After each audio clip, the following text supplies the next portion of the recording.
अस्सलाम वालेकुम स्टूडेंट्स। आज हम क्लास 4 की उर्दू की बुक कर रहे हैं और इसका सबक नंबर जो है वो 9 है। सबक नंबर जो 9 है ये सफ़ा नंबर 49 या सफ़ा नंबर 49 पर शुरू हो रहा है और सबक का नाम है आते हैं जो काम दूसरों के। तो सबसे पहले हम इसकी जो है पढ़ाई करेंगे, उसके बाद इसकी मश्क करेंगे। क्या आपने कभी मुश्किल में किसी की मदद की है? तो जी हाँ, मैंने मदद की है। मैंने किसी को बुज़ुर्ग को सड़क पार करने में मदद की है। क्या आप कभी ऐसे लोगों से मिले हैं जो दूसरों की खिदमत करते हैं? जी हाँ, मैं ऐसे लोगों से मिला हूँ जो दूसरों की खिदमत करते हैं, दूसरों के काम आते हैं। क्या आप जानते हैं हकीम मोहम्मद सईद, नेमतुल्लाह खान, अब्दुल सत्तार और डॉक्टर रुतफ़ाऊ ने खिदमत खल्क़ के लिए अपनी ज़िंदगियाँ वक्फ़ कर दी। आते हैं जो काम दूसरों के। तलफ़्फ़ुज़ सीखें। कोरोना, वबा, लपेट, मास्क, निजी, सुनसान, कैद। देखते ही देखते कोरोना वबा पूरी दुनिया में फैल गई। हमारा प्यारा मुल्क पाकिस्तान भी इसकी लपेट में आ गया। मरीज़ों की तादाद इतनी ज़्यादा हो गई कि हस्पतालों में तिल धरने की जगह ना रही। वबा को फैलने से रोकने के लिए हुकूमत ने स्कूलों में छुट्टियां कर दी। यानी कि कोरोना जो है वो इतनी बुरी तरह फैल गया था कि अस्पतालों में जगह ही नहीं होती थी। कोई अगर मरीज़ चला जाता था तो और स्कूलों वगैरह में उस दौरान छुट्टियां हो गई थी और तमाम सरकारी और निजी अदारे बंद कर दिए। लोग घरों में कैद होकर रह गए। गली कूचे वीरान और सड़कें सुनसान थीं। बाज़ लोगों के घरों में खाने पीने का सामान ख़त्म हो गया। गरीब लोगों की ज़िंदगी ख़ास तौर पर बहुत मुश्किल हो गई। ऐसे हालात में एक दिन एहसान के घर के दरवाजे पर दस्तक हुई। एहसान के अब्बा जान सदीक साहब घर से निकले। एहसान भी उनके साथ था। बाहर दो अफराद मुंह पर मास्क चढ़ाए दूर दूर खड़े थे।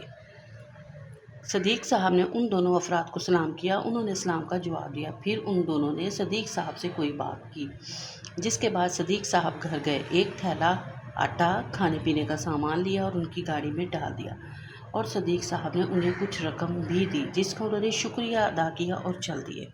एहसान ये सब देख रहा था। उसने सदीक साहब से पूछा, बाजान ये कौन लोग हैं?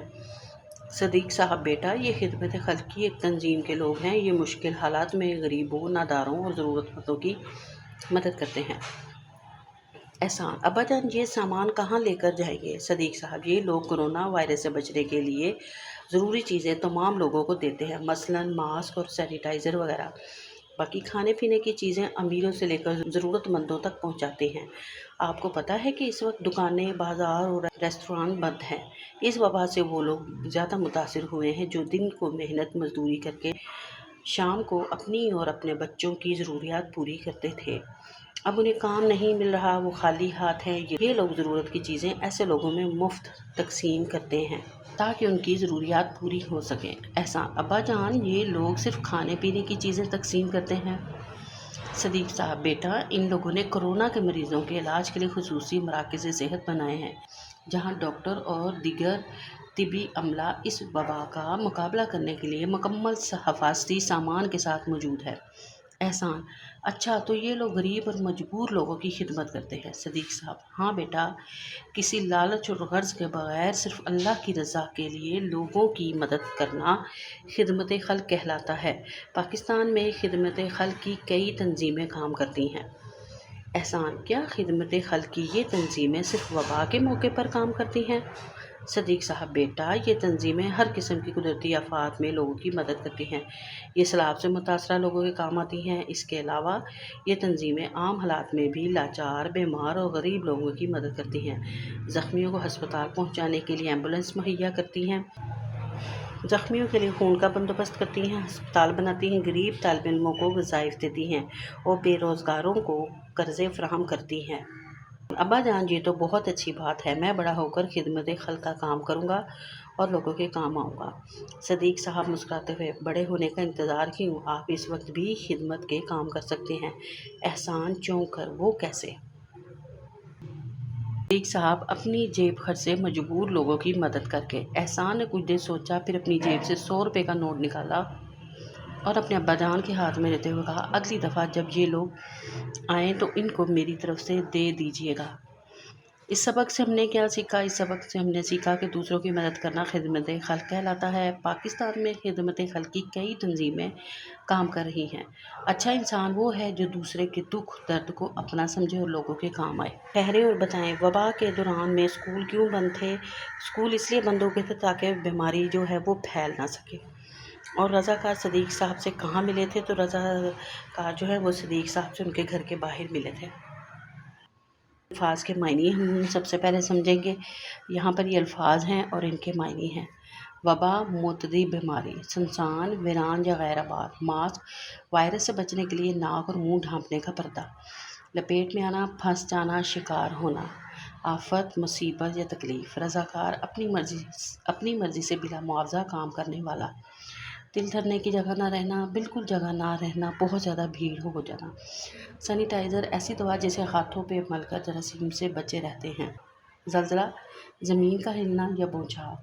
سیلاب، پانی کا بڑا ریلا جس سے جان و مال کا نقصان ہو سکتا ہے۔ لاچار، مجبور۔ نے کیا سمجھا؟ درست بیان کے سامنے درست، غلط کے بیان کے سامنے غلط کا نشان لگائیں۔ صدیق صاحب نے رضاکاروں کو کھانے پینے کا سامان اور کچھ نقدی دی۔ اس کا جواب درست ہے۔ عام افراد خدمت خلق کا کام نہیں کر سکتے۔ غلط۔ خدمت خلق کی تنظیم صرف وبا کے موقع پر کام کرتی ہے، یہ بھی غلط ہے۔ خدمت خلق کی تنظیمیں غریب طلباء کو وظائف بھی دیتی ہیں، یہ ٹھیک ہے۔ کرونا وبا کے دوران میں لوگ گھروں میں قید تھے، یہ درست ہے۔ دیے ہوئے سوالوں کے جواب لکھتے ہیں۔ پہلا سوال ہے کہ حکومت نے وبا کو پھیلنے سے روکنے کے لیے کیا اقدامات کیے؟ پہلے سوال کا جو جواب ہے کہ حکومت نے وبا کو پھیلنے سے روکنے کے لیے اسکولوں کی چھٹیاں کر دیں اور تمام نجی اور سرکاری ادارے بند کر دیے تھے۔ سوال نمبر 2 ہے کہ خدمت خلق سے کیا مراد ہے؟ سوال نمبر 2 کا جواب ہے کہ کسی لالچ اور غرض کے بغیر اللہ کی رضا کے لیے دوسروں کی خدمت کرنا خدمت خلق کہلاتا ہے۔ سوال نمبر 3 ہے کہ خدمت خلق کے رضاکار کرونا وبا کے دوران میں لوگوں میں کیا چیزیں تقسیم کر رہے تھے؟ خدمت خلق کے رضاکار کرونا وبا کے دوران میں لوگوں میں سینیٹائزرز، ماسک اور کھانے پینے کی چیزیں جو ہیں وہ تقسیم کر رہے تھے۔ نمبر 4 ہے کہ خدمت خلق کی تنظیمیں کن موقعوں پر لوگوں کے کام آتی ہیں؟ خدمت خلق کی تنظیمیں قدرتی آفات جیسے زلزلے اور سیلاب سے متاثرہ لوگوں کے کام آتی ہیں۔ آپ خدمت خلق کا کون سا کام کرنا چاہتے ہیں؟ میں غریب طالب علموں کی مالی مدد کرنا چاہتا ہوں۔ نیچے دیے ہوئے ہر جملے میں ایک صورتحال دی گئی ہے، غور کر کے بتائیں کہ ایسے موقع پر آپ کیا کریں گے۔ راستے میں ایک زخمی پرندہ پڑا ہے، اسے گھر لاؤں گا اور دیکھ بھال کروں گا۔ ایک مسافر کو بھوک لگی ہے، مسافر کو میں کھانا کھلاؤں گا۔ ایک بڑھیا سڑک پار کرنے کے لیے کنارے پر کھڑی ہے، سڑک پار کرواؤں گا، یعنی کہ سڑک پار کرنے میں اس کی مدد کروں گا۔ آپ کے دوست کی کتاب گم ہو گئی ہے تو میں اپنے دوست کی کتاب ڈھونڈنے میں مدد کروں گا۔ درجہ ذیل جملوں کو غور سے پڑھنا ہے۔ میں نے کشتی میں بیٹھ کر دریا کی سیر کی۔ ناصر ٹی وی پر پہلوانوں کی کشتی دیکھ رہا تھا۔ اوپر دیے ہوئے جملوں میں ایک لفظ کشتی استعمال ہوا ہے، لیکن ہم دیکھتے ہیں کہ اعراب بدلنے سے معنی میں تبدیلی آ گئی ہے، یعنی کہ یہاں پہ یہ زبر ڈالنے سے کشتی اور پیش ڈالنے سے کشتی۔ ان الفاظ کو جملوں میں اس طرح استعمال کریں کہ ان کا مفہوم واضح ہو جائے۔ بھلا، دوسروں کا بھلا کرو۔ بھلا، میں نے اسد کی غلطی بھلا دی۔ چوک، چوک پر بہت رش ہے۔ چوک، احمد سے چوک ہوئی اور اس کا پاؤں پھسل گیا۔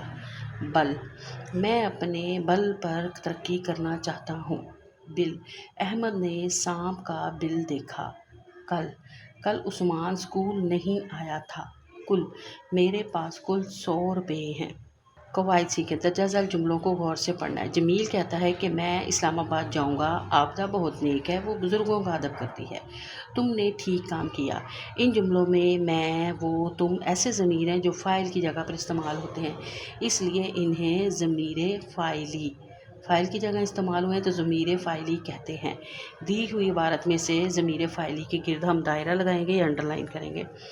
آپ کو یاد ہوگا کہ ہم دونوں اسد صاحب سے ملے تھے، انہوں نے وقت کی پابندی کی تلقین کی تھی۔ اس کے بعد میں ہر کام وقت پر کرنے کی کوشش کرتا ہوں۔ انور بھی وقت کی پابندی کرتا ہے، وہ صبح سویرے اٹھتا ہے، اس نے کبھی کسی کام میں تاخیر نہیں کی۔